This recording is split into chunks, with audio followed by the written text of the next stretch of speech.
नाज़रीन, आप देखें लाइव भी डॉक्टर शाहिद मसूद और मैं ज़ारा अंसारी बहुत सी खबरों, बहुत से तज्जियों और बहुत सी तहकीकात के साथ एक बार फिर हाजिर हैं। एक स्ट्रेटेजिक डायलॉग पाकिस्तान का अमेरिका के साथ होता है, लेकिन हमारे पास इत्तलात मौजूद हैं कि पाकिस्तान में फौजी बगावत होने जा रही है। इत्तलात मौजूद हैं, क्या वाकई जनरल राहील शरीफ नवाज शरीफ हुकूमत का तख्ता उलटने जा रहे हैं?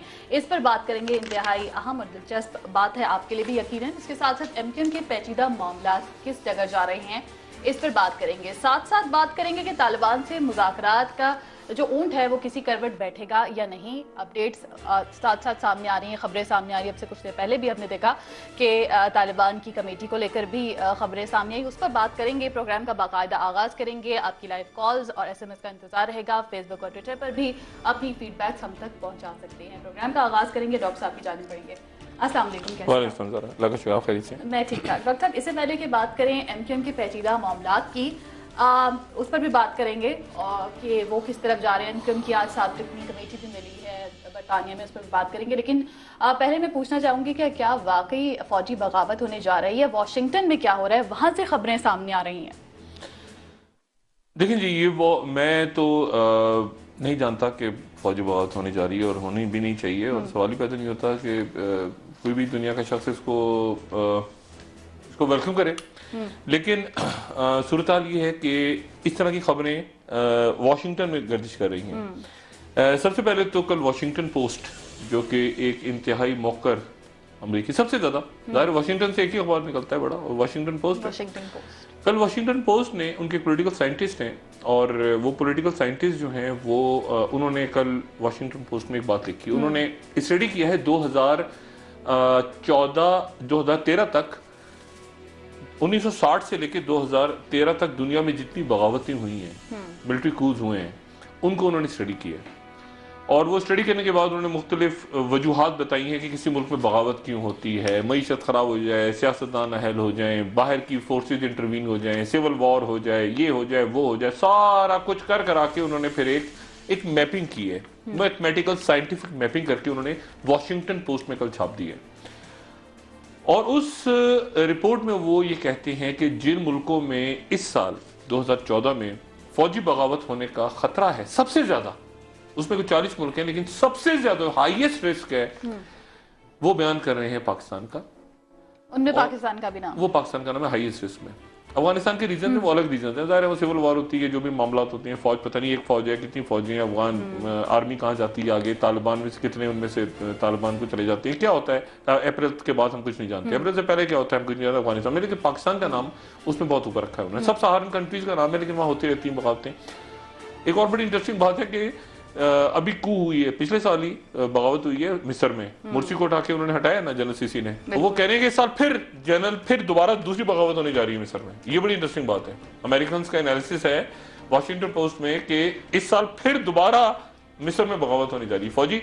और पाकिस्तान के अंदर कोई बगावत की बात है वो उन्होंने की, और वही कहते हैं कि जी यहाँ की मईशत, यहाँ के मामला सारे जो उन्होंने अपने साइंटिफिक, मैं उस डिटेल में जाऊंगा, लेकिन उन्होंने मैपिंग की, इकोनॉमी, ये वो सारा फैसले, बॉर्डर्स की सूरत वगैरह, और हमारा जो एनालिसिस है मैथमेटिकल एनालिसिस, एक तो ये हो गई। अच्छा, इसको मैंने ठीक है, एक रिसर्च है, एक एनालिसिस है, लेकिन उसके बाद उसके 24-48 घंटों के बाद एक और वाकया वहां पे हुआ है वाशिंगटन में, और वो ये हुआ है कि यूएस कमेटी, जो इंटेलिजेंस की कमेटी है यूएस की, अभी इंटेलिजेंस की कमेटी बड़ी इंपॉर्टेंट होती है क्योंकि इनको इनपुट मिलता है सारी CIA और FBI और होमलैंड सिक्योरिटी वगैरह वगैरह सारी।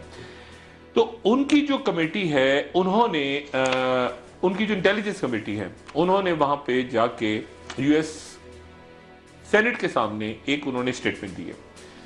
उन्होंने पूरा बयान पेश किया और 2014 की उन्होंने पिक्चर पेश की और ये कहा कि अमेरिका को थ्रेट्स क्या हैं 2014 में, अमेरिका के सामने क्या बड़े चैलेंजेस हैं। ये पूरी एक डिस्कशन हुई है क्लोज, और उस डिस्कशन के अंदर उन्होंने ये कहा है, यूएस अमेरिकी सेनेटर्स ने अपनी सेनेट को बताया है कि हमारी इंटेलिजेंस रिपोर्ट्स ये कहती हैं, हमारा एनालिसिस ये कहता है कि पाकिस्तान में फौजी बगावत का इम्कान मौजूद है, फौजी बगावत खत्म होने जा रही है। ये मैं नहीं कह रहा, ये वाशिंगटन पोस्ट वाली रिपोर्ट को भी छोड़ देंगे। अमेरिकन सेनेट इंटेलिजेंस कमेटी ने अपने सेनेट के क्लोज डोर्स के अंदर ये बात की। सिर्फ इंतहाई अहम बात है, इसको नजरअंदाज तो नहीं किया जा सकता। नहीं, ये अमेरिकन का एनालिसिस देखें, एक होती है रिपोर्ट आती है, जैसे मैंने कहा वाशिंगटन पोस्ट को पढ़ा, अच्छा अब मैं अपनी भी बताऊं, मेरी जब बात होती है वहां पे और भी लोगों की बात हो रही है, तो एक कोल्ड शोल्डर उन्होंने दिया हुआ है। जैसे स्ट्रेटेजिक डायलॉग है, आपको याद है जो स्ट्रेटेजिक डायलॉग शुरू हुआ था हमारे मोहतरम, हमारे सर के ताज सरताज अजीज, बिल्कुल उसका हमारे सर के ताज क्या हुआ वो भी, वो उसका वो ऐसे बेड़ा गर्क हुआ है वहां पे। वो उन्होंने ऐसी तस्वीर, आपने तस्वीर बॉडी लैंग्वेज देखी, सरताज अजीज अभी हंस रहे हैं। ख्वाजा आसिफ क्यों हंस रहे हैं किसी को नहीं पता, वो कैरी को भी नहीं पता वो क्यों हंस रहे हैं, वो हंस रहे हैं ख्वाजा आसिफ। तो एक नॉन सीरियस डायलॉग में हुआ, उन्होंने सिर्फ इतनी एक पाकिस्तान को दे दिया कि आप बड़े आपके न्यूक्लियर बड़ा महफूज हाथों में, वो इस तरह की बातें निकालते थे ना, गुडी गुडी करना होता है। जब वो पाकिस्तान को डराना होता है, तालिबान इधर है, अलकायदा इधर है, वो पाकिस्तान डर गया, उन्होंने कहा न्यूक्लियर वेपन अच्छे हैं आपके, अच्छा खुश हो गए, जमहूरियत अच्छी हो। ये फजूल बातें हैं सारी, ये जो बयान होते हैं ना इस तरह के। उसामा बिन लादेन, ये जो वाकया हुआ ना 2 मई का, 1 मई का हुआ एक्चुअली, मैं उसको यहाँ पे 2 मई कहते हैं ना, 2 मई असल में वहां 1 मई थी, अमेरिका में उसको 1 मई कहा जाता है। एबटाबाद के वाकये को 1 मई कहते हैं, वो हम लोग 2 मई कहते हैं, टाइम का डिफरेंस है। तो वो जो 2 मई 1 मई का वाकया है, उसके अंदर जो है वो, आप अजीब बात ये देखें कि उससे एक हफ्ता पहले टाइम मैगजीन, एक हफ्ता पहले का जो टाइम मैगजीन है, उसमें दुनिया की चंद अहम तरीन शख्सियात में और इंपॉर्टेंट तरीन शख्सियात में जनरल पाशा का नाम है, DGISI का, और उसके एक हफ्ते के बाद रेड होगी। तो ये बयान छोड़ें। मेरे लिए जो तशवीशनाक बात है वो ये है कि US सेनेटर्स की इंटेलिजेंस कमेटी कह रही है बात, फॉरेन रिलेशंस भी नहीं, इंटेलिजेंस कमेटी बात कह रही है, अपने सेनेटर्स को बयान कर रही है कि पाकिस्तान में जो सबसे बड़ी थ्रेट है उसके बाद क्लोज करके एक सवाल जवाब का सेशन हुआ है। उसकी भी कोई इतला है। अब मैं वो यहाँ इसलिए नहीं कहना चाहता कि वो कहेंगे पैनिक फैल रहा है, सब कुछ फैल रहा है, लेकिन ये खबरें चूंकि अखबार में आने वाली हैं, ये आ गई हैं, खुदा जाने सुबह छपेगी, मेरे पास अभी है इतला। अमेरिकन सेनेटर्स ने अपनी कमेटी में पाकिस्तान की फौजी बगावत को डिस्कस किया है, और उसमें उन्होंने कहा है कि मियां नवाज शरीफ साहब जो हैं, उनकी पॉलिसीज, माशी हालात वगैरह वगैरह जो भी पैरामीटर्स है, ये काम है जलीलाबाद जिलानी साहब का, जो कि वहाँ सफीर हैं, जिनका कोई ताल्लुक नहीं है नवाज शरीफ साहब से, जो कि एस्टेब्लिशमेंट के आदमी है। मियां नवाज शरीफ को क्या पता वहाँ कौन है। वाजिद शमसुल हसन साहब भी पीपल्स पार्टी के बैठे हैं, पता नहीं किसके बैठे हैं। तो मियां साहब चूंकि बाहर उनका कोई है ही नहीं सिलसिला, जो इसाकडार साहब आते हैं वो बस इसाकडार भी हैं, और खुदा जाने सरताज अजीज भी हैं, ख्वाजा आसिफ भी हैं। तो एक अजीब व गरीब सी सूरत हाल है। तो उस सूरत हाल में वहां पे वाशिंगटन में ये डिस्कस हुआ है, उनकी सेनेट की इंटेलिजेंस कमेटी ने ब्रीफ किया अपने हाउस को कि पाकिस्तान में फौजी बगावत होने जा रही है। लेकिन जब ऑपरेशन की बात हुई थी डॉक्टर साहब, तब तो मियां साहब ने आकर कहा था ये कि फौज और हुकूमत एक पेज पर है, जब ऑपरेशन की बात हो रही थी तालिबान को लेकर। लेकिन इसको भी कोट किया गया है उस रिपोर्ट में, ये भी कहा गया कि पब्लिकली तो मियां साहब ने ये कहा है, लेकिन फिर खदशात वार्निंग भी दे दी गई रिपोर्ट में। देखिए, होता ये है ना कि ये हमेशा इस तरह होता है, एक पेज पे है, कौन एक पेज पे है, कौन कहाँ पे एक पेज पे है, ये तो सियासी बयान है ना। ये तो ऐसे ही है कि पाकिस्तान और अमेरिका, वो पाकिस्तान और चीन वो अजल से अबद तक इत्तेहादी रहेंगे, वो जैसे निकाह पे नहीं होता हम साथ साथ रहेंगे अगले जन्म में, ये फजूल सी बातें बिल्कुल। एक पेज कौन सा खास पेज है। आप मियां नवाज शरीफ साहब, पाकिस्तान में सबसे ज्यादा वेल इन्फॉर्म्ड आदमी कौन होता है मुझे बताएं, सबसे ज्यादा इतलात किसके पास होती है? DGISI के पास। मुशर्रफ साहब के वक्त में DGISI थे general Ziauddin Bhatt, most inform आदमी। उसको मियां नवाज शरीफ ने आर्मी चीफ बनाया कि ये DGISI, इसके पास सबके पास सारी खबर होगी। वो DGISI साहब को जब पहना रहे थे, तारे लगा रहे थे यहाँ पे उनके, तो बगावत हो गई। यानी DGISI को भी नहीं पता, DGISI को उसके करने से बंदूकें। यानी यहाँ क्या होता है सिस्टम, मोहतरमा लेकर आ गए जनरल कल्लू, और उनको कल्लू से पूछा उन्होंने बुला के, अपने शम्स कल्लू साहब से, हमीदुल साहब पूछा कि सब खैर है, उनका सब खैर है, बगावत हो गई, गवर्नमेंट टूट गई। ये इस तरह नहीं होता, अल्लाह ना करे पाकिस्तान में ऐसा हो। लेकिन जने शरीफ साहब भी कम आते हैं टीवी पे, वो अभी तक आए भी नहीं है शायद, उनकी तस्वीरें मैंने एक आध देखी हैं वो इधर उधर। बिल्कुल वो एक तो ISPR जनरल बाजवा साहब से मैं एक आध दिन मिलने वाला हूँ, ये पता नहीं जनरल बाजवा साहब भी हमारे ISPR के माशाल्लाह को अजीब हो गए, उनकी तस्वीर शायद अफरीदी के साथ आ जाती है, अगले दिन दौरा करते हुए थोड़ा ISPR को भी मेरे ख्याल से एक आध दिन में मिलकर उनको भी तरफ समझाएंगे कि जरा थोड़ा सा वो सही करें मामला।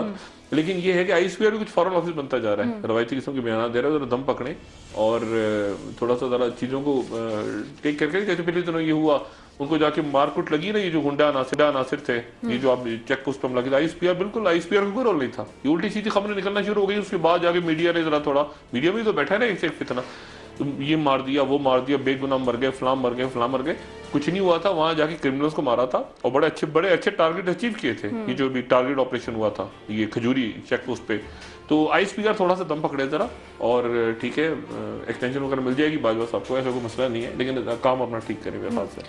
डॉक्टर साहब, दूसरी डेवलपमेंट पर चलते हैं। तालिबान टॉक्स को लेकर, कमेटी को लेकर बात की है, कहाँ पर खड़ी है? मौलाना अब्दुल अजीज साहब के हवाले से ये बयान सामने आ रहे थे कि उनसे कांटेक्ट किया जा रहा है ताउन के लिए मेजर आमिर साहब की जानिब से। उस बारे में मैं आपसे जानना चाहूँगी कि मेजर आमिर मीडिया पे नहीं आ रहे हैं, इज्तनाब कर रहे हैं, लेकिन आपकी उनसे इस हवाले से कोई बात हुई हो, आपको कुछ मालूम हो, इन दोनों का ताल्लुक के हवाले से भी जानना चाहूँगी। मेरी अभी बात हुई मेजर आमिर साहब से। अच्छा। मेजर आमिर साहब से मेरी अभी 15 मिनट पहले बात हुई। ये तालिबान कमेटी को, इस पूरी कमेटी में असल आदमी मेजर आमिर है, ये आप ज़हन में रखें। इसमें असल आदमी ना इरफान सिद्दीकी है ना रहीमुल्ला, इसमें असल आदमी मेजर आमिर है, ठीक है। जो अपने जो उनका हल्का अहबाब है, जो उनके राब्ते हैं, जो उन पर ट्रस्ट है लोगों को।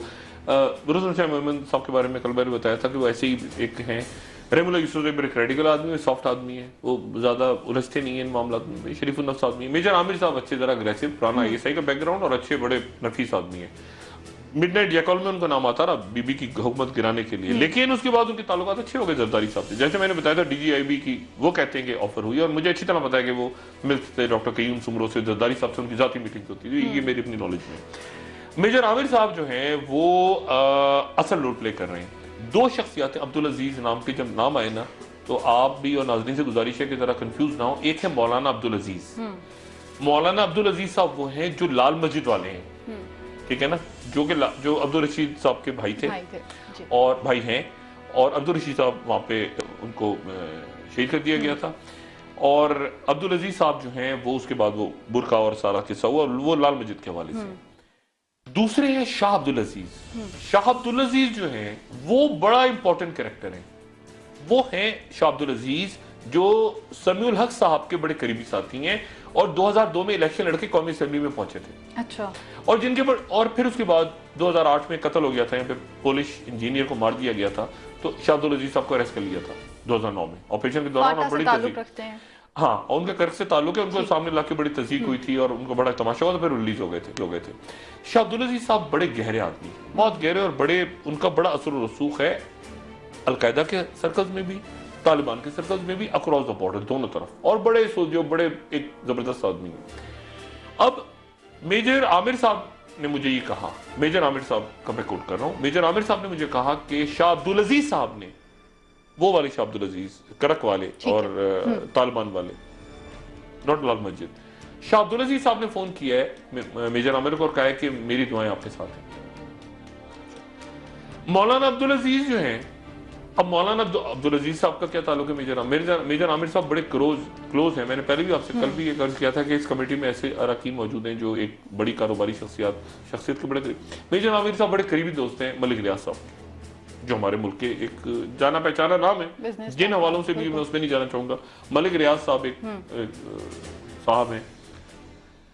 अब मलिक रियाज साहब के बड़ा क्लोज है मेजर आमिर।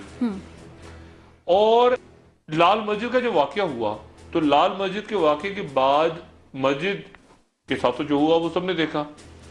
मौलाना अब्दुल अजीज और उम्मे हफ्जा और ये जो बच्चियां वगैरह थी सारी, इनको मलिक रियाज साहब ले गए। उसको मलिक रियाज साहब को असाइन किया आपकी स्टैब्लिशमेंट ने। मलिक रियाज साहब माशाल्लाह स्टैब्लिशमेंट के साथ, यानी साहब और भाई और सारा तो है ना मलिक रियाज साहब को पुराना सिलसिला। अभी करंट तो शरीफ साहब के साथ कोई बैगेज नहीं है, लेकिन पहले तो बड़ा बैगेज रहे, नहीं मालूम।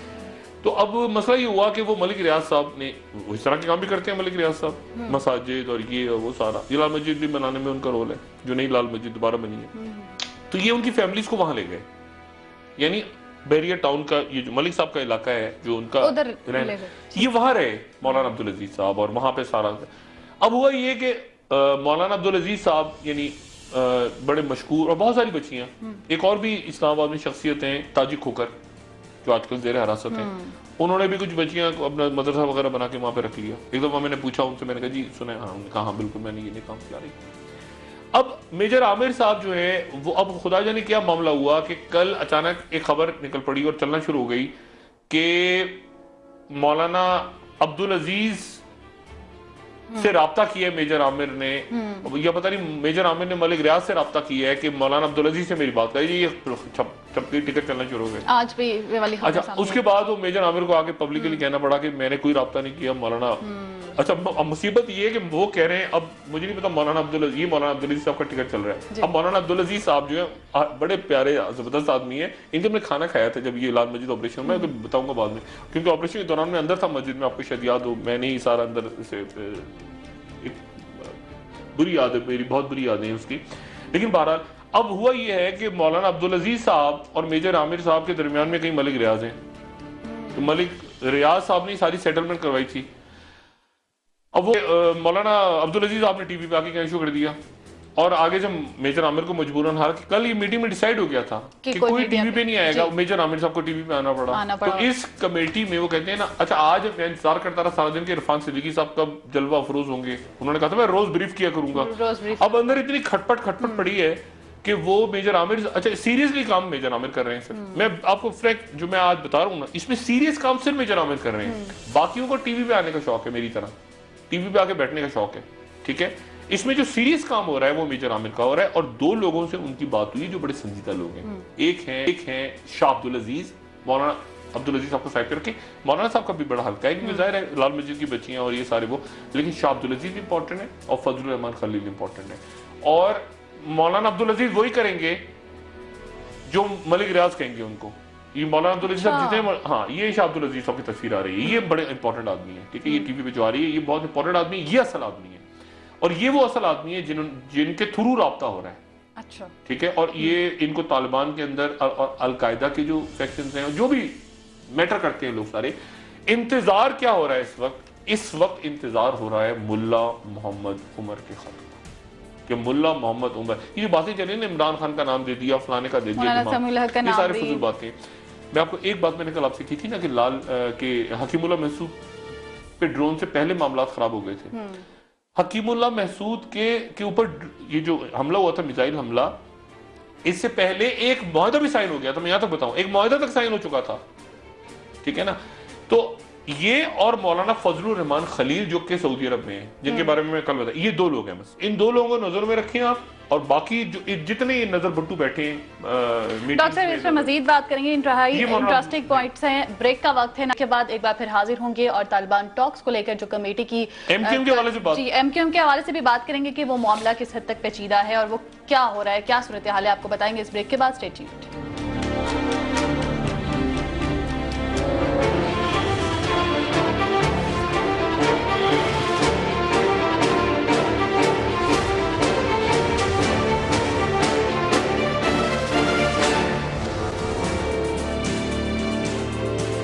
ब्रेक के बाद आपको एक बार फिर खुशामदीद कहेंगे। मुत्तहिदा कौमी मूवमेंट के मामला क्या हैं और ये पेचीदा क्यों होते जा रहे हैं, अब इस पर बात करेंगे।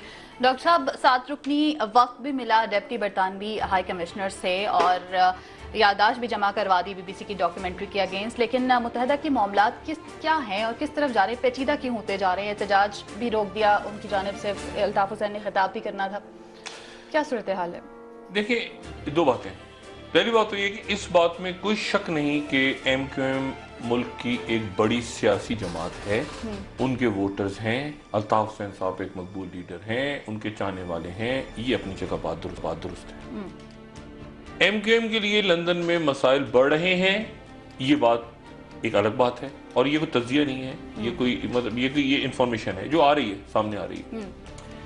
मसला सारा ये है कि कल मैंने बताया था शर्लॉक होम्स और जेम्स बॉन्ड का झगड़ा है। एक शर्लॉक होम्स है मेट पुलिस और जेम्स बॉन्ड है आपके MI6, ठीक है ना। अब MI6 में जेम्स बॉन्ड में आते हैं आपके बाहर की एम्बेसी। जेम्स बॉन्ड हांगकांग में फंस गया, वो कहाँ जाता है? अपनी एम्बेसी में घुसता है। MI6 एम्बेसीज होती है MI6 में, ठीक है ना, पुलिस नहीं बैठी होती। आप कभी बाहर जाए ना किसी एम्बेसी में, पाकिस्तानी एम्बेसी में, आपको पाकिस्तानी पुलिस नजर नहीं आएगी, आपको ISI IB के लोग अंडरकवर नजर आएंगे।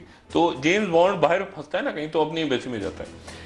अच्छा, अब मसला ये है कि बाहर के हाई कमिश्नर जी वो बेचारे, वो उनका काम होता है एप्लीकेशन वो ले रहे हैं। असल मसला है लंदन का और लंदन मेट्रोपॉलिटन पुलिस का। अच्छा, ये जो जितनी इंफॉर्मेशन हुई है, जो BBC ने डॉक्यूमेंट्री बनाई है, वो BBC को दी गई है स्कॉटलैंड यार्ड की तरफ से, यानी पुलिस की तरफ से, और उनको दी है पाकिस्तान के सियासतदारों ने। मैं आपको मुस्तकिल कह रहा हूँ, कह रहे हैं ना सामने लाया जाए। ये प्रोग्राम मैं पाकिस्तान से कर रहा हूँ, ये प्रोग्राम मैं कोई अर्जेंटाइन में बैठ के नहीं कर रहा, वो यहीं पर मौजूद हैं। मेरे एमक्यूएम के भाइयों को अच्छी तरह पता है, पता होना चाहिए, वो यहीं मौजूद हैं बंदे।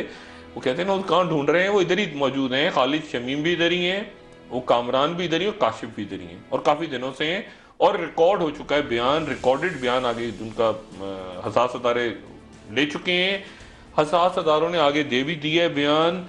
और आप ये देखें, मेरी सिर्फ गुजारिश सुने, इफ्तिखार हुसैन साहब जो कि अल्ताफ हुसैन साहब के भतीजे कहा गया, अभी वसीम अख्तर साहब ने कहा कि उनके दूर के रिश्तेदार हैं जो भी हैं, जिनको वो कह रहे हैं कि उनका दिमागी तवाज़ुन दुरुस्त नहीं है, चले जो भी दुरुस्त नहीं है, लेकिन वो मीटिंग्स में तो बैठते रहे ना साथ, एमक्यूएम की लंदन की मीटिंग्स में। इफ्तिखार हुसैन साहब को कहाँ से अरेस्ट हुआ किया गया था? बाबर गौरी साहब कहाँ से? वो कनाडा से आ रहे थे लंदन, पाकिस्तान से जाते हुए तो नहीं पकड़ा ना। इसका मतलब है कि ये सर्कल बहुत बड़ा हो चुका है कि बहुत, मेरी जो बात है उस पर एमक्यूएम के दोस्त नाराज ना हो, मैं उनसे जो बात, वो अक्सर में जर की मूवमेंट होती है ना कि पीछे प्रेशर आता है लंदन का, डिफेंड करो, वो सारे वो वासी जलील हो गए, वसीम अख्तर हो गए, हैदराबाद। अच्छा, लंदन वाली बात समझते हैं, क्राइसिस आता है ना, क्राइसिस, वो पैनिक हो जाते हैं, मीडिया ये है, मीडिया वो है, दुनिया पीछे लगी हुई है। वो वजह है कि बैठ के पुरसकून अंदाज में मसले को रिजॉल्व करते हैं ना, आप बैठते हैं जंगी हालात हैं, क्या आप किया जाए, ये मसला हो गया, ये मसला हो गया, ये मसला कैसे करें। एक होता है गुस्से में आ जाए, इसको गालियां उसको गालियां, लटरम पटरम और गंद होती है और गड़बड़ होती है बीच में। अब मसला ये है कि अब एमक्यूएम ने ठीक किया, इस वक्त एमक्यूएम ठीक कर रही है, पिछली दफा ठीक नहीं किया था, वो कराची का जलसा वलसा मार कुटाई वो गलत हुआ, अभी तो एमक्यूएम ठीक कर रही है। प्रॉब्लम ये कि इसमें से कैसे निकला जाए, इसमें से निकलने के लिए कानूनी माहिरीन हो। अगर बीबीसी ने गलत फिल्म चलाई है, मैं कब कह रहा हूँ बीबीसी ने सही चलाई है, बीबीसी को सरकारी फंडिंग होती है बाय द वे, अपना बरतानिया की, मतलब वो ऑटोनोमस, बिल्कुल ऑटोनोमस अदारा नहीं है वो, उसको वहां की ब्रिटिश ब्रॉडकास्टिंग कॉर्पोरेशन को ब्रिटेन की फंडिंग होती है। मैं अगर एमक्यूएम में हूं और अल्ताफ भाई की जगह हूं तो मैं कम से कम, मेरा ख्याल है कोई 5 बिलियन पाउंड का हर्जाना कर दूं इस फिल्म के चलाने में। अगर ये फिल्म बीबीसी पे अच्छी तैसी कर दूं मैं, वहां तो आपको पता है वहां टीवी चैनल पे, पाकिस्तान के कोई टीवी चैनल को उल्टा चैनल ही चलाते हैं, इतना बड़ा लेटर आता है उनका, तो सू कर देते हैं लोग, वो तो इंतजार कर रहे होते हैं हमारे खिलाफ खबर दे, सू कर दें, तड़ा करके सू कर दें, तो बीबीसी को सू कर दें और हम सारे साथ है पूरी को।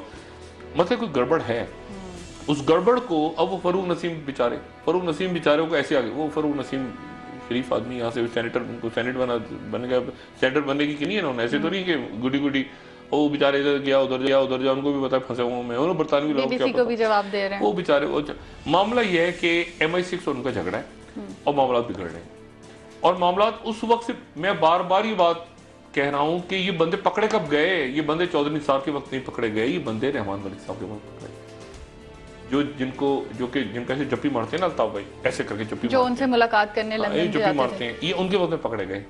ठीक है, और मैं आपको ये भी बता चुका हूं कि एक मामला ऐसा है जो जाती मामला था, जिसमें अल्ताफ भाई ने मदद दी, रहमान मलिक साहब यहाँ से पहुंचे, कानूनी मामला था, जाती कानूनी मामला था लंदन में, उसमें मदद दी, फारूक नाइक साहब को लेके पहुंच गए वो, और मलिक साहब के हाथ में चीज आ गई, मलिक साहब मास्टर है, मलिक साहब ने जब पहुंचे वो चीज वो एक और बन गई। इसके अलावा कारोबारी मामला भी हैं, इसके अलावा बिजनेस डॉक्यूमेंट्स भी हैं, इसके अलावा और भी बहुत, इतना बड़ा जत्थे के जत्थे जमा है जो कि अजाब बना हुआ है। ये हमारे बहुत से एमक्यूएम के दोस्त नहीं बात पर कर पा रहे हैं, उनके भी जैसे ऐसे मोटे मोटे जत्थे बने हुए हैं, जैसे गत्थे होते हैं ना, जमीनें फलाना लटरम पटरम ये वो, पैसा वैसा। अब मसला ये कि आप जब असाइलम लेते हैं ना बाहर जाके, उस वक्त आपको जी आए आपको बुलाते हैं, बाहर के मुल्क, बाहर की एस्टेब्लिशमेंट, आइए तशरीफ लाइए, सबके वारी, ये पकड़ी पासपोर्ट पकड़ी, आपको नजर में रखते हैं, आपके वीक पॉइंट्स इकट्ठे करते रहते हैं, आप जो मर्जी करें जाके, गया जी वो आप कहते हैं कितना प्यारा मुल्क है यार, नोट जहां उनको वक्त आता है ना, वो एकदम से वो झाड़ते हैं नीचे, जब दराज खोलते हैं फाइल निकाल के ये रख लेते हैं, इसने ये किया था, इसने ये किया, ऐसे नहीं, आप कहते हैं ये क्या बात हो गई। तो वो सारा का सारे पलंदे उनके पास हैं, इसलिए आप इसको कानूनी तौर पे देखें, नंबर 1। नंबर 2 बात बड़ी इंपॉर्टेंट है कि वो जो एमक्यूएम भी कह रही है बात कि आखिर इतने सालों से क्यों नहीं, अब क्यों हुआ, यही मेरा सवाल है कि ये एमक्यूएम को पता होना चाहिए, और उनको पता है कि इस वक्त क्यों हो रहा है, पहले क्यों नहीं हुआ, इस वक्त क्यों प्रॉब्लम आ रही है लंदन में, पहले क्यों नहीं आई। और मैं फिर अपनी बात दोहराना, मैं बार बार कह चुका हूं, अल्ताफ भाई को चाहिए कि अपनी मौजूदगी में, ये मेरा मशवरा है, मैं बार बार, मैं समा पे भी कह चुका हूं, 6 महीने पहले भी कहा था, अब दोबारा कह रहा हूं कि वो किसी एक को अपनी प्रेजेंस में, अल्ताफ भाई की सेहत ठीक नहीं है जेन्युइनली, और एस्टेब्लिशमेंट्स में, इंटरनेशनल एस्टेब्लिशमेंट्स में इस बात पे कंसर्न है। अब जो मर्जी गाली दें, मुल्क, रियासतें एस्टेब्लिशमेंट्स की चला रही होती हैं, सारे मुल्क चला रही होती हैं, ठीक है ना, बरतानिया को भी उनकी कोई अपना गॉर्डन ब्राउन नहीं चला रहा, वो तो कह रहे हैं जान को खतरा है, वो तो कहेंगे पॉलिटिकल बयान, जान को तो मेरी भी, सबकी जान को खतरा है ना, मेरी भी जान को खतरा है, ये मुशर्रफ साहब नहीं कह, मुझे दिल का दौरा पड़ सकता है, मुझे भी पड़ सकता है दौरा, भाई सबकी जान को खतरा है, मैं भी बैठे बैठे कुर्सी गिर जाए, मैं मर जाऊं, तो जान को सबके खतरा है। मसला ये है कि वो चाहे, उनको ये चाहिए कि वो जो मैसेज उन तक पहुंच रहा है, ये बाद में वसूख से बताओ कि अल्ताफ भाई को एक मैसेज पहुंचाया जा रहा है कि ऐसा करें। वो नहीं करते, वो सेकंड एपिसोड आ जाती है, उस नहीं करते, फिर थर्ड आ जाती है, वो मामला बढ़ता जा रहा है, बढ़ता जा रहा है, बढ़ता जा रहा है। इमरान फारूक के चक्कर में कोई गड़बड़ घोटाला था तो ये छापा पड़वा दिया उन्होंने, ठीक है ना, मनी लॉन्ड्रिंग शुरू करवा दी कि बिल्कुल ही फंसा दें, इधर नहीं तो इधर, इधर नहीं तो इधर, इधर वो गुत्तियां बढ़ती चली जाएंगी। उसको वहां से पकड़ लिया, एयरपोर्ट पकड़ लिया, उसने करवा दिया, उसकी टेप आ गई, उसके नाम आ गए, ये चीजें बढ़ती चली जाएंगी, आने वाली दिनों में और बढ़ेंगी, ठीक है। इसलिए अल्ताफ, और बीच में मैं बताऊं, बीच में अब मैं बहुत बड़ी बात कहने लगा, बीच में अल्ताफ भाई को अच्छा मैसेज भी भेजा गया, इस्टेब्लिशमेंट ने अच्छा मैसेज भी भेजा। अब आपको ये अच्छा मैसेज कैसे भेजा? बिल्कुल ऐसे भेजा कि एक सीट, अब मैं बहुत अजीब सी बात कहने लगा हूं, लेकिन एक सीट बाकायदा अल्ताफ भाई को मैसेज पहुंचाया गया कि ये सीट आप नहीं जीत रहे, लेकिन ये सीट भी आपको दी जा रही है। अच्छा। कौमी असेंबली की सीट अंदरूनी सिंध की बाई इलेक्शंस में दी गई, ठीक है। मैं नहीं चाहता एमक्यूएम मेरी तदीफ करे इस बात की, मगर इसको रखें, मेरे पास भी बातें, उनके पास भी बातें, इसको रखें। यहां तक बात गई, इस हद तक इस्टेब्लिशमेंट ने कहा कि ये कोई जो बात वो मैसेज दे रहे हैं उस बात में सॉफ्टनेस आ जाए। एक सीट भी अंदरूनी सिंध के इलेक्शंस में, वो इलेक्शंस फौज की निगरानी में हुए थे, यहां तक मैं कहता हूं, वो सीट बाई इलेक्शंस की एमक्यूएम ने ले ली और मैसेज दे दिया लंदन में कि ये सीट भी आपको दी है। उसके बावजूद लचक नहीं आ रही, वो लचक। अच्छा, अब अल्ताफ भाई को मेरा क्या मशवरा है, और भी बहुत सारे मामला होंगे, मैं बीच में, मुझे नहीं पता क्या मामला होंगे। मुझे इतना पता है एक दो जनरल पाशा जाके मिले थे अल्ताफ भाई के साथ, मुझे इतना पता है, मुझे और भी कुछ चीजें पता होंगी। अब मसला ये है कि वो जो मैसेज दिया जा रहा है ना, इस्टेब्लिशमेंट में हकीकतन इस बात का कंसर्न है कि खुदा ना खास्ता अल्ताफ भाई की तबीयत खराब हो गई, अल्ताफ भाई गुस्से में आ जाते हैं, कभी नाराज हो जाते हैं,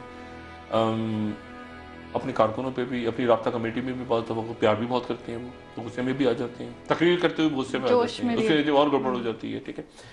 तो एक मैसेज जा रहा है आगे कि खुदा ना खास्ता, जैसे मैंने कहा था ना, बीबी की तो निकल के आ गई ना पटारे में से एक वसीयत, वो पता नहीं क्या थी, बहरहाल अब छोड़ दें, लंबी कहानी है, वो वसीयत निकल के आ गई, उसको इस्टेब्लिशमेंट ने सपोर्ट किया और वो चल पड़ी। इस्टेब्लिशमेंट उसको ना करती, वो ऐसे चीटों मोड़ जाती। अल्ताफ भाई को कहा जा रहा है कि आप एक नंबर 2 अनाउंस कर दें, ये क्या, क्योंकि डर ये लग रहा है कि खुदा ना खास्ता अल्ताफ भाई की तबीयत खराब हो गई है, कोई बात ऐसी ज्यादा खराब हुई तबीयत, तो ऐसा ना हो कि अंदर स्प्लिंटर ग्रुप्स बन जाए, क्योंकि स्प्लिंटर ग्रुप्स बड़ी पार्टियों की तरह एमक्यूएम में भी मौजूद हैं और अजीबोगरीब, वो किसी को नहीं मानते, ये इसको नहीं मानता, वो उसको नहीं मानता, और सेक्टेरियन तौर पे भी मसला है। ये जो पहले दोनों मसला हुआ था ना कराची में, झगड़ा हुआ था अंदर हमाद सदीकी साहब वाला, इसमें भी एक सेक्टेरियन एंगल था, मैं डिस्कस नहीं करूंगा। तो सेक्टेरियन ग्रुप्स ना बन जाए। कराची में मौलाना औरंगजेब फारूकी साहब, देखे ना, मौलाना औरंगजेब फारूकी साहब एक कुवत पकड़ रहे हैं कराची के अंदर, कराची में और लोग मौजूद हैं इस वक्त जो कि मजहबी जमातें हैं। कराची में एक ऐसी जगह है जो कि तहरीक इंसाफ ने ले ली है, एक बैठे हुए एएनपी वाले जो इंतजार कर रहे हैं कि उनको इशारा हो, उनको इशारा होगा 2 मिनट में शुरू हो जाएंगे एएनपी वाले भी, वो भी ऐसी गुडी गुडी सारा लिबरल मोहब्बत महाजिर पठानी ऐसे ही है सारी। आपको याद नहीं ज़ुल्फ़िकार मिर्ज़ा के वक्त क्या हुआ, सुबह उधर कट्टी बाड़ी की गोलियां, इधर 20 गिरे, उधर 50 गिरे, एक कराची में टर्मोइल आ जाएगा, और इस वक्त कोई टर्मोइल नहीं चाहता। इंटरनेशनल एस्टेब्लिशमेंट क्यों नहीं चाहती? क्योंकि एग्जिट कराची से हो रहा है, एग्जिट कराची पोर्ट कासिम से तो नहीं हो रहा ना, कोई आपके गवादर से तो नहीं हो रहा, वो सारे यहीं से निकलते हैं। हिसाब किताब कौन बनाता है? महाजिर। लेकिन ट्रक कौन चलाता है? पठान। इंटरनेशनल एस्टेब्लिशमेंट की भी जान निकलती है कि यार पठान महाजिर झगड़ा ना हो जाए कहीं, ठीक है ना। तो उन्होंने दोनों को ठंडा किया हुआ है, वरना तो खून के प्यासे एक दूसरे के। असफंदियार वली साहब ट्रक तो वो पठान चलाएगा ना, वहां से कंटेनर चलेगा, और हिसाब किताब कौन बनेगा कराची में? एक सैकी होती है ना, वो एमक्यूएम से ताल्लुक रखने वाले वो लोग, ये ऑफिशियल काम, ये सारा उतर रहे हैं नंबर, और ट्रक रात भर चला के वो चमन क्रॉस करेगा या कोई खबर। तो मसला ये है कि वो मैसेज जा रहा है, ठीक है, कि आप इसको इस तरह से कंटेन करें, और इसीलिए फारूक सत्तार साहब और गवर्नर साहब आ गए हुए, और इस मसले को इस्टेब्लिशमेंट पूरी इन्वॉल्व है। जहाँ पे गवर्नर से कोई ज्यादा इस्टेब्लिशमेंट की बात आगे पहुंचाने की कोशिश करते हैं, तो वहाँ एक लंदन में अल्ताफ भाई को कह दिया जाता है ये तो फौज का आदमी है, वो पता चला गवर्नर साहब को ही फड़का देते हैं, हटा दो हटा दो हटा दो, और गवर्नर रिजाइन करके गायब हो गए बेचारे। कभी फारूक सत्तार पे टोपी आ जाए। ये कराची पाकिस्तान में जो एमके है ना बेचारा, बड़े अच्छे लोग, बहुत वासे जलील, हैदर अब्बास रिजवी, वसीम अख्तर, ये वो सारे गुड नाइस पीपल लोगों में रहते हैं ना, सारे लोग इनके बड़े अच्छे। मुसीबत ये कि लंदन को कैसे कन्विंस किया जाए, और लंदन में अल्ताफ भाई को कैसे, अल्ताफ भाई के आसपास जो लोग हैं वो भी अच्छे हैं, अनवर भाई हो गए, मुस्तफा भाई हो गए, बाकी लोग हो गए, अनीस भाई हो गए, लेकिन मसला ये है कि वो वहां पर यहाँ का और वहां का जो गैप है ना, वो उसमें गड़बड़ हो जाती है कहीं। तो अब ये है कि वहां पर एक उन्होंने कहा अच्छा चलो यहाँ तो छोड़ो, अब लेकिन यहाँ कुछ कम हुआ, वहां उन्होंने कहा लंदन में कर दो। इस्टेब्लिशमेंट्स ने कहा पहले यहाँ मामला सेट हुआ, वो लंदन ऊपर नीचे, उन्होंने कहा लंदन में ही ले आओ, उस गैप को कम करने की अब कोशिश देखिए ना यहाँ कराची में पाकिस्तान में कुछ नहीं हुआ, वरना पाकिस्तान में भी तो हो सकता था ना। पाकिस्तान में फड़काते थे 5-6 लीडर, पाकिस्तान में एमक्यूएम के अंदर बढ़ होते जेलों में, पाकिस्तान में तो मजे से घूम रहे हैं, टीवी पे आ रहे हैं, हमारे साथ गपशप लगाते हैं। उन्होंने कहा लंदन में इस्टेब्लिशमेंट का प्रॉब्लम वहां क्रिएट हो रही है, तो लंदन को उन्होंने जरा थोड़ा सा टाइट की है, और मेरे ख्याल से ऐसी जगह लेकर आ गए कि जहां अच्छा 4 फिल्में, मैं इससे पहले कि आप वक्फा लें जो भी बात हो, वक्फे का वक्त हो रहा है, 4 कम से कम 3 से 4 फिल्में तैयार हो रही हैं इस वक्त। अच्छा, मुझे आज से 5 महीने पहले नजीम मलिक साहब ने अपने प्रोग्राम में बताया था, तो मैंने कहा था बीबीसी की फिल्म तैयार हो रही है दूसरी, उस वक्त उन्होंने सबने तरदीद की। आज मैं आपको बता रहा हूँ 3 से 4 फिल्में तैयार हो रही हैं, और अब अमेरिका के अखबारों में आने वाली है खबर, अच्छा। बरतानिया से निकल के अमेरिका में आने वाली है। मैं कोई डरा नहीं रहा, मैं वो बता रहा हूँ जो मेरी सोर्सेज हैं, ये खबरें और तैयार हो रही हैं, कहानी और आगे चलेगी। जो भी एमक्यूएम को मैसेज, एमक्यूएम को जो मैसेज, अच्छा एमक्यूएम इसलिए कह रही है ना, अल्ताफ, एमक्यूएम को भी कहा गया है कि ये कह दो कि सिर्फ अल्ताफ हुसैन काबिल कबूल है। अब देखे ना क्या वजह है, इसका मतलब ये हुआ कि उनको ये कहा जा रहा है कि किसी को अनाउंस करो, वरना ये कोई नारा हुआ, ये जो -1 चल रही है बात, ये क्यों कह रहे हैं कि -1 कबूल नहीं है, इसका मतलब है वो खुद ही बता रहे हैं कि हमें -1 का मैसेज जा रहा है। अब इस्टेब्लिशमेंट जाने और अल्ताफ भाई जाने, ये मैसेज जा रहा है उन्हें कि आप किसी को अनाउंस करें, वही कह रहे हैं कि हमें -1 कबूल नहीं है। मैं तो नहीं कह रहा -1, कोई कह रहा है ना, जो कह रहा है वो उनसे बात करें, उनको मनाए, अल्लाह खैर सल्ला। हमारा काम तो ये कि तजिया करें और कराची हमारा सुकून से रहे। बिल्कुल, और मामला क्यों पेचीदा हुए ये काफी हद तक हमने जाना। नाज़रीन, ब्रेक का वक्त हो रहा है, ब्रेक के बाद कि गवर्नर स्टेट बैंक मुस्ताफी क्यों हुए हैं, मुस्ताफी एमक्यूएम के हवाले से एक बात रहेगी, एमक्यूएम के हवाले से भी बात करेंगे, डॉक्टर साहब बताना चाह रहे हैं, और गवर्नर स्टेट बैंक के हवाले से भी बात करेंगे, आपको बताएंगे कि वजह क्या बनी उनके मुस्ताफी होने की। स्टेट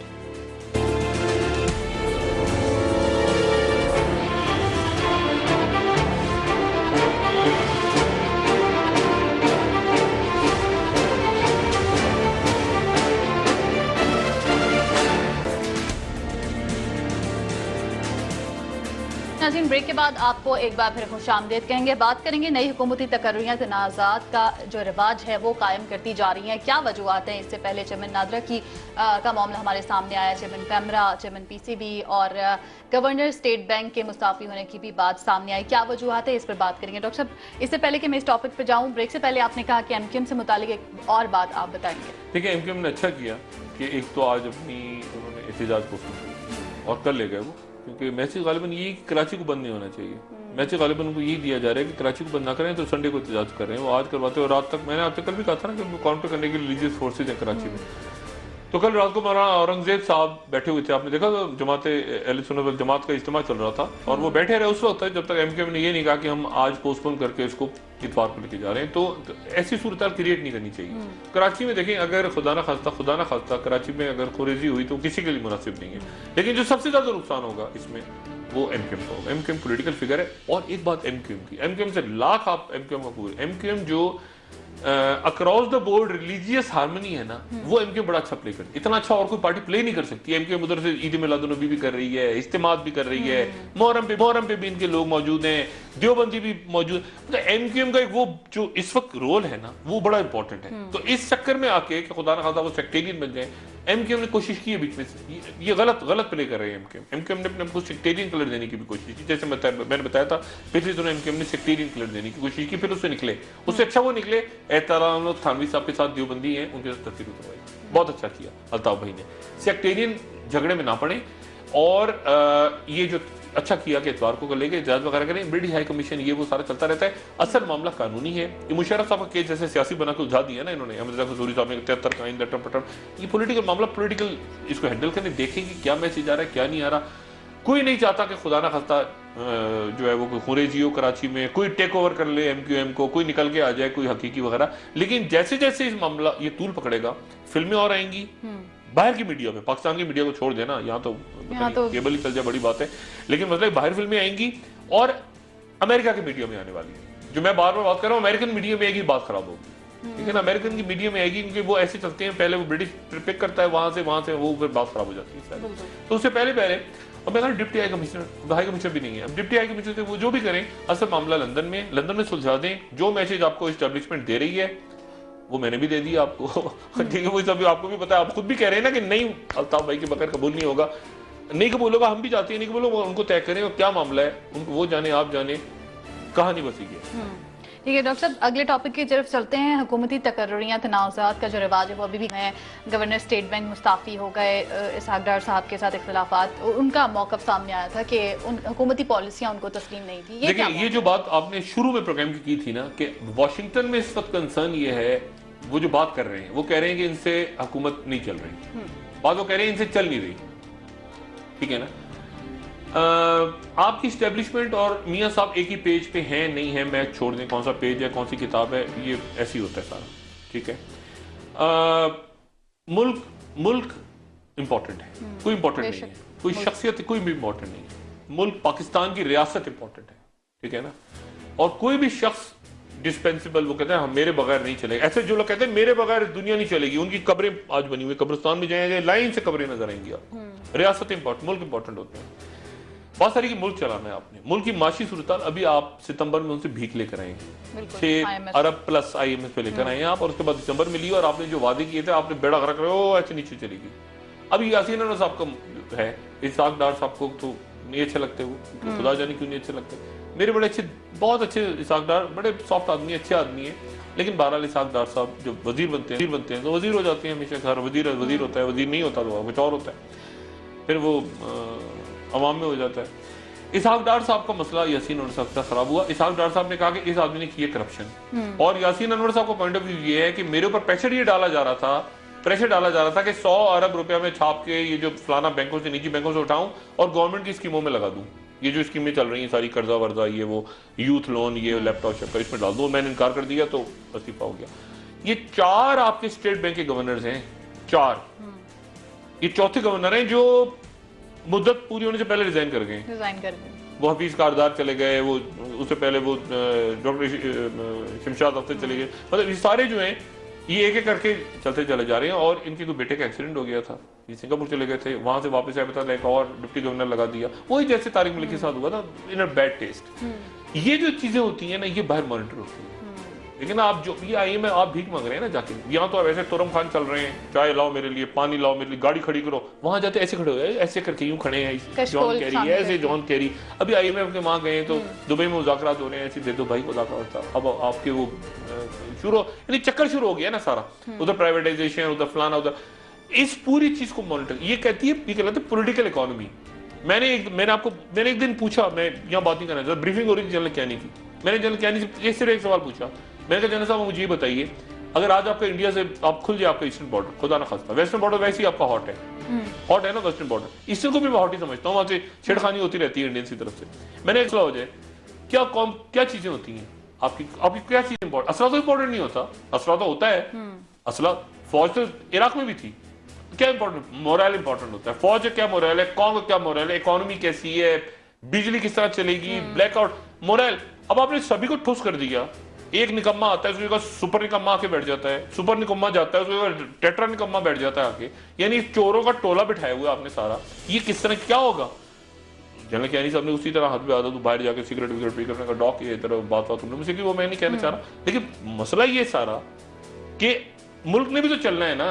अब एक बच्चा क्यों उसको, यानी क्यों बच्चे पढ़े जब उनको पता है कि चोर के बच्चे ने आके पेपर लेके और यहाँ पे डॉक्टरेट की डिग्री ले लेनी, कल को जो देखे ना डिग्री के साथ डॉक्टरेट की डिग्री ऐसे लोग MPhil PhD के लिए जाने दे देते हैं बच्चे बेचारे, आपके मुल्क के, आपकी कौम के, और एक से एक चोर को आपकी डॉक्टरेट डिग्री मिल रही है, डॉक्टरेट की डिग्री, फलाने को डॉक्टरेट की डिग्री, फलाना डॉक्टरेट। आपने देखा तमक किस तरह बिक रहे हैं, यानी जो फैज अहमद फैज को मिला है, या जो आपके हबीब जालिब को मिला है इस मुल्क में, या जो अशफाक अहमद को मिला है, ये जो बड़े बड़े अदीबों को मुल्क में मिला है, तमगा हुस्न कारकर्दगी और बड़े बड़े आपके सिविलियन एजाज, वो देखें आपके लोगों को मिले 5-6 साल में। आप देखें लिस्ट तो पढ़े, आप कहेंगे आपको नफरत होनी शुरू हो जाएगी कि यार है ये हो क्या रहा है। बिल्कुल। देखिए बात ये है सारी कि इस तरह एक लिमिट होती है, एक हद होती है, ये दुनिया भी देख रही है। अब छोड़ दें, अब क्या हुआ है, बगावत हुई ना, मुर्सी को फेंक दिया उठा के उन्होंने, मुर्सी इलेक्टेड आदमी था, मुर्सी को फेंका उठा के, $10 बिलियन दे दिए उनको अरब मुल्कों ने, मुर्सी को तो नहीं दिए, फौजी को के बाद दिए। इसलिए जो पॉलिटिक्स लिमिट होती है, ये सिंध में भी सूरत हाल है, सिंध में भी यही, मैं आज आपके प्रोग्राम में रिकॉर्ड कह रहा हूँ, लोगों का ख्याल है कि सारे कब्जे वब्जे, ये खेल वेल, सारा पैसा बाहर निकल गया, एक एक चीज अंडर वॉच, ऐसे बटन दबेगा और गड़बड़ जैसे आप कहते हैं माइक्रोस्कोप के नीचे। नहीं, एक एक चीज माइक्रोस्कोप के नीचे है। ये डिप्लोमेटिक बैग, आपके ख्याल से इनमें पैसा जाता है तो क्या मैं अब बात नहीं करना चाह रहा, ये डिप्लोमेटिक बैग में लोग पैसा बन के जाते हैं ना कि डिप्लोमेट चेक नहीं हो रहा, इसके तरीके हैं बड़े, ये भी बड़ा मॉनिटर होती है कि चीज कैश कहाँ गया, कौन किधर गया, क्या हुआ सारा। तो बात सारी ये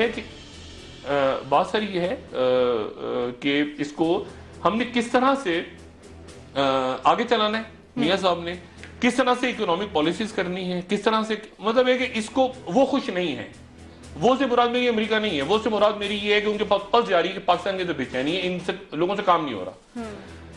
मियां साहब के लिए क्या चीज इंपॉर्टेंट है? मियां साहब ने एक काम तो बहुत अच्छा किया है और बहुत अच्छा किया काम, और वही उन्होंने ये किया है कि उन्होंने ये मुज़ाकरात की कमेटी बना के कम से कम ये फौरी तौर पर ऑपरेशन, लेकिन उसके साथ ही मैसेज क्या जा रहा है वहां पे, वजीर उनके प्राइवेटली क्या कह रहे हैं कि ऑपरेशन होने जा रहा है, ऑपरेशन होने जा रहा है, मारामारी, जिसके नतीजे में नॉन सीरियस नजर आ रही है।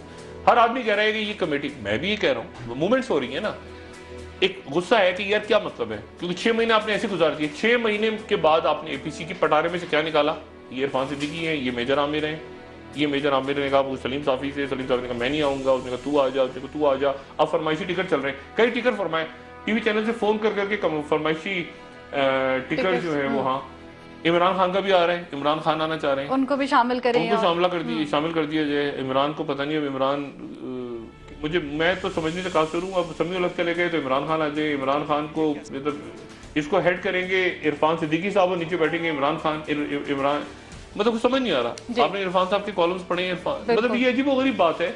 मैं इस, ये नहीं, नॉन सीरियसनेस है एक्चुअली, ये नॉन सीरियसनेस है, और ये नॉन सीरियसनेस इसी को देख के जो तालिबान के लोग हैं वो कह रहे हैं कि मामला सारा का सारा ऑपरेशन की तरफ लेके जा रहे हैं। लेकिन उनकी जानिब से भी अभी तक मजलिस शूरा की जानिब से उनकी कमेटी का ऐलान नहीं, उनके पहले नाम तो आ गए थे 3 परसों, जो मैंने कल के प्रोग्राम में बात की थी, मुल्ला फजलुल्लाह जो उनके हैं, उन्होंने फिर बात की दोबारा। लेकिन हुकूमत यहाँ जो कुछ नॉन सीरियसनेस हो रही है ना, देखिए मैंने आपसे फिर कहा कि ये फजल खलील साहब पीछे हट जाएंगे, वो हट गए थे एक लेवल में पीछे, और शाह अब्दुल लतीफ पीछे हट जाएंगे, वो ये नॉन सीरियसनेस देखेंगे ना। आज ब्रीफिंग होनी थी, आज ब्रीफिंग क्यों नहीं हुई? आज होनी थी ना, इरफान सिद्दीकी साहब को ब्रीफिंग दी नहीं, क्यों नहीं दी? क्या प्रकाश हो रही? वो उन्होंने कहा दिनों में हो जाएगा मामला तय, हफ्तों में, महीनों में नहीं, सालों में, दिनों में। रोज की ब्रीफिंग देना, आज क्या हुआ, कल क्या हुआ, परसों क्या हुआ। आज तो तनाजात खड़े हो गए, अब्दुल अजीज साहब कह रहे हैं कुछ और, सलीम साफी साहब ने कॉलम लिख दिया, मुझे बुलाया गया था, मैं नहीं आया, फलाना, जो एक अजीब प्रोसेस है। और पॉलिटिकल फिगर्स, ये बात मैं पहले कह चुका हूं, अमेरिकन को और बाहरी बात भेज चुकी हैं, बार बार ये बात कह चुकी हैं कि जी हम करवाने को तैयार हैं।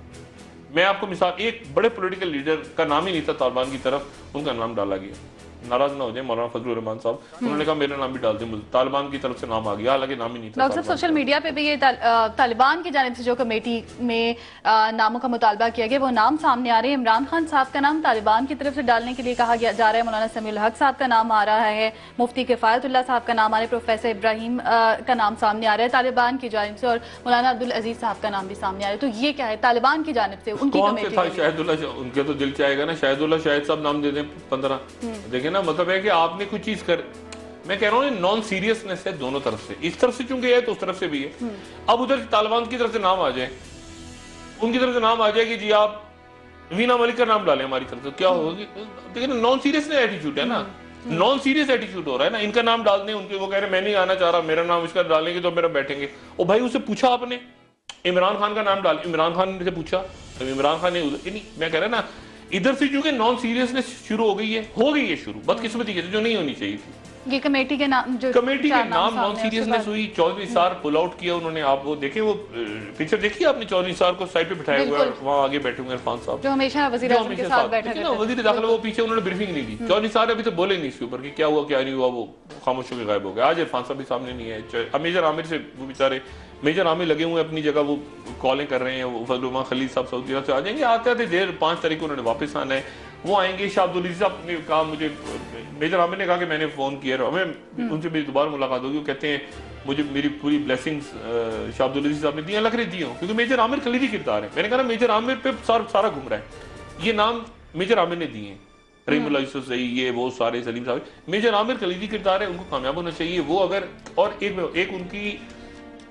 पर्सनैलिटी की खास चीज वो बड़ी जल्दी यानी छोड़ भी देती, वो देखेंगे नहीं कि नॉन सीरियसनेस हो रही है, वो कहेंगे खुदा हाफिज, अलग हो, वो अलग हो गए, बदकिस्मती।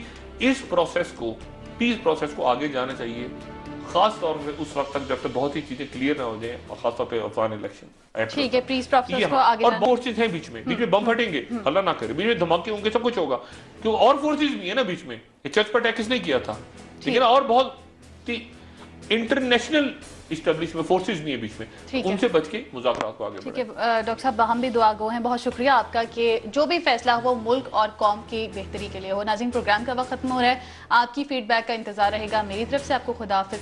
डॉक्टर साहब, आप अपना दोस्तों रिश्तेदारों गिरदो नवाह के लोगों का सब ख्याल रखिएगा।